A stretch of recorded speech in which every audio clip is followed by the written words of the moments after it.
Hello, and welcome to the Spiritual American. My name is Dr. Ann O'Hare, and I'm your host. And today we'll be talking about feeling safe to try. This is kind of an extension of the very first episode of this podcast, which was about trust. And so we're going to get a little bit deeper into that today. But before we get started, please consider like, sharing, and subscribing. As you know, this helps YouTube to get this content out to more and more people. And also, please consider sharing with your family and friends so they can benefit as well. So, feeling safe to try. I'm thinking about my own life, and I know that some people are naturally interested in spiritual effort. And I know that a lot of times spiritual effort has been connected with religion or something that is considered to be dogmatic or religious, or maybe you feel like you have to join something in order to be spiritual. And so maybe we've cut ourselves off from trying spirituality in the pure sense. And this podcast is about sharing different aspects of spirituality that aren't necessarily related to any religion, although you may hear certain words that sound similar, but the practice itself is not related to any religion. And you don't need to join anything to practice it. But I want to talk about some of the reasons why maybe we don't have time to practice anything, or maybe it doesn't seem like it's very important to us. And I wrote down here that we're very busy in our lives and that I put lots of irons in the fire. So, what that means is that it's not just one thing going on in our life that we're managing, but there's a lot of things that were going on in our life: relationships, job, money, health. Maybe we have elderly parents. Maybe we're having money problems. Maybe we have relationship problems. Maybe my work situation is not so good. Maybe I have mental health issues, or maybe I have illnesses, physical health issues, or something. So we have a lot going on. And I think that when someone comes up to us at that point and says, "Oh, try meditation," it doesn't always land as something positive. So I hope in this episode, by the end of it, there'll be a little more of a positive slant on it, and maybe you will think about it again. I have a couple of ideas about this. When do we agree to try something new in terms of spirituality or self care? When do we usually do that? And I'm going to say we do it when what we're doing hurts. So if everything's going great, I'm not necessarily looking for a change or looking to do something new because everything's going great. So it has to be that something is not working. So I'm going to tell a story. I told this story in the trust episode, but I'm going to tell it again because I'm sure many of you can relate to this. I had been struggling with my weight. I'm actually in a good place with it right now. I'm very happy about that, coming out of menopause. So I'm on the other side of menopause, and I should do a I should do an episode just on that, just sharing my own experiences. I think women should share our experiences as much as possible because I think that would help prepare women as they're growing up, reaching that stage. So, yes, I'm on the other side of menopause, and after gaining some weight and not really sure how to handle my diet and exercise because whatever I was doing before menopause is now suddenly not working, and I'm gaining weight and not able to take it off. And I'm sure many of you who are aware of this have heard some of this before. So I was particularly feeling bad about it one morning and particularly out of control. And so I grabbed my phone and I'm looking for maybe there'll be some app or something I can try to do to try to help me lose weight or get some information. And I didn't want to spend any money.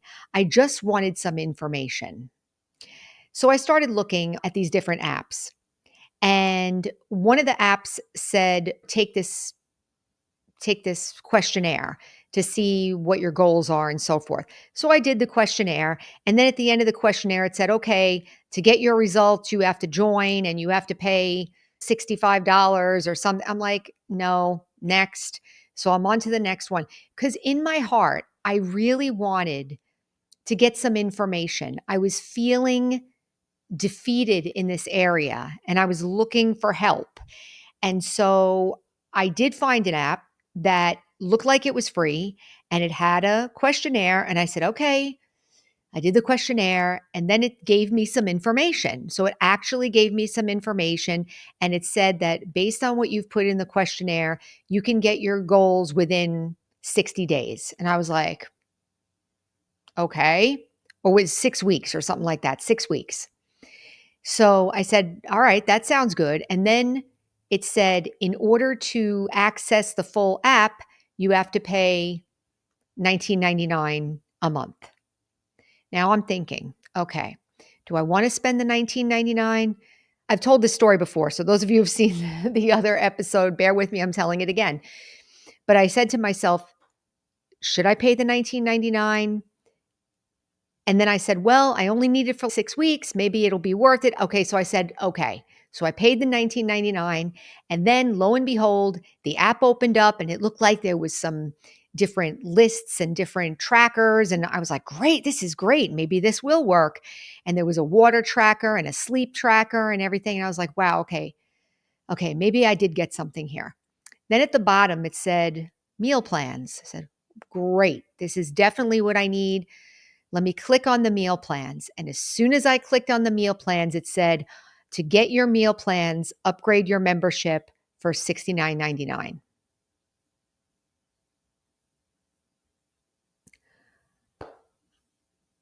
I was so disappointed. I canceled everything. I just canceled everything and I lost the $20 because this is how I feel about it.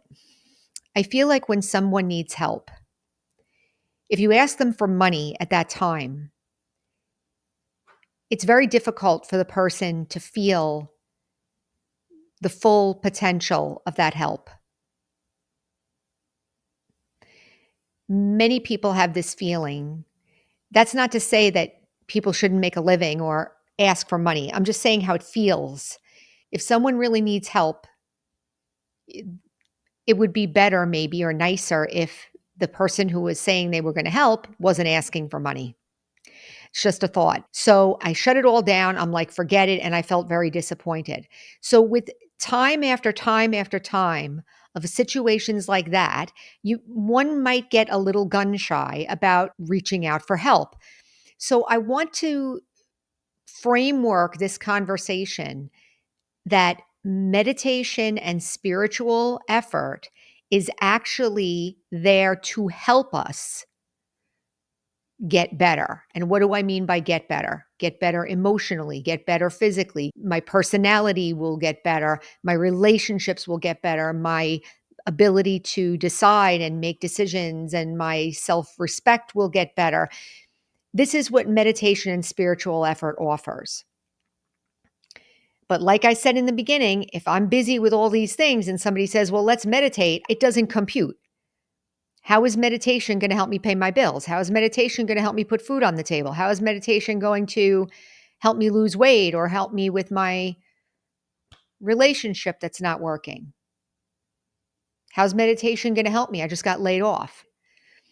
It's not so easy for us to think in this way, but I want to say that what meditation and spiritual effort does is it empowers you. So when I'm empowered, then I can help myself. That's basically it in a nutshell. But the topic here is feeling safe to try. If I am busy and I'm thinking and I don't automatically see the result, I have to trust and try it even though I don't have immediate results. I'm thinking of The Karate Kid. It's another example from my generation. But the idea that Mr. Miyagi kept getting Daniel to do these things and he didn't understand that he was actually being trained. So I'm going to say that meditation, daily meditation as self-care and spiritual study, spiritual effort is a way to get better. But the thing is feeling safe to try. One of the reasons why maybe we don't feel safe to try is because in the past, like I said, when we went to go get help, we're always getting help in a response to pain. Something's not working and I need help, right? I want to say that's a weaker position to come from than I want to take a chance on myself. I want to take a chance on making myself feel better, healing myself, and taking control of my life. And maybe I'll be able to start making changes that make me feel better about all aspects of my life. So, in order to start that process, you have to feel like you're willing to try. It doesn't take any courage to try to get help if you're drowning. You're drowning, so you need help. But I'm going to say it does take courage to try to make yourself better with hope. We have a student who I worked with her for a year, and she took the karma class, and it really hit her very deeply, the idea of being responsible for her life. And I worked with her for a year, and this particular person was not interested in God, not interested in religion. She had a lot of feelings about it. And we were able to work together without really talking about God too much. Because if you follow the laws, if you try to be responsible for yourself and try to make changes, you can make your life better. I'm going to say that this person really did change every single aspect of her life. It's very powerful. And she did meditate every day, and she did study every day, and she did get in contact with us, the other people who are practicing this, the Brahma Kumaris practicing this Raj Yoga meditation. So she did do that, and she had a lot of success. So, what is the thing when you feel safe to try? You have to be able to take a chance when you don't know what's going to happen. I mentioned that before. But what does that mean? That means that you're trying not in reaction to something else. You're actually taking a step forward for yourself. This is why this podcast exists. That maybe there's something I can try. We're not asking for any money. You don't have to pay. So it's really, you can take a risk for your own self. You want to believe that you're moving in the right direction, even if you don't see what's going to happen exactly. So again, it's like that coaching thing, that Karate Kid thing. He didn't know why he had to sand the floor. He didn't know why he had to wax the car, but he was learning something. And I'm going to say meditation and spiritual study helps us to learn things. What am I learning? I'm learning about who I am eternally. I'm learning about the laws of karma. I'm learning about how the world works.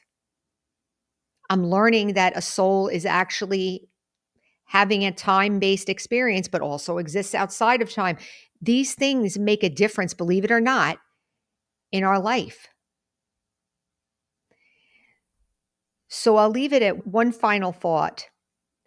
If you are thinking about starting a spiritual journey and you are thinking about taking a chance on yourself, because it's not like the busyness is going to stop or the relationships are going to stop and the doors of heaven are going to open and say, okay, step forward, and everything else is going to stop so that you can do this.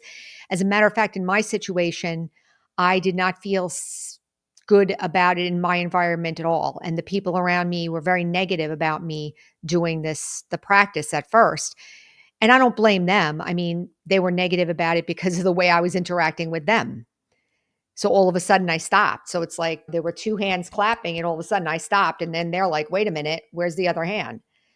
So I changed a lot and they weren't very happy, but it all worked out fine. Everything's fine now, but it took a while. So you're taking a chance. When you're going to find your own way and take care of yourself, you are risking something. So to try means that I'm taking a step forward for myself alone, for myself, by myself, with the idea that I will get better and I will find something of value. I want to say that this does work. I kind of have a feeling like I left it on a weird thought, but it is a little bit of a weird moment when you make that choice because you have to make it for yourself. You have to make it for yourself. There's no guarantee that people will support you. There's no guarantee that they won't. There's no guarantee what will happen after that. It's a different energy than being reactive to everything else that's going on and trying to manage all the external things all the time. It's a different energy. And when you take that step forward into that energy, I'm going to say you do get a lot of help, but you can't anticipate where it's going to come from. But things do get better and you can make decisions and create the life that you want. So I leave it there. Remember, our slogan is heal, empower, and serve.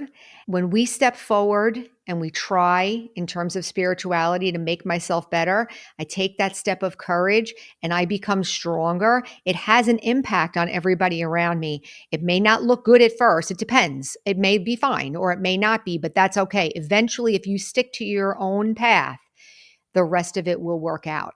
And that's service too. So until next time, take care.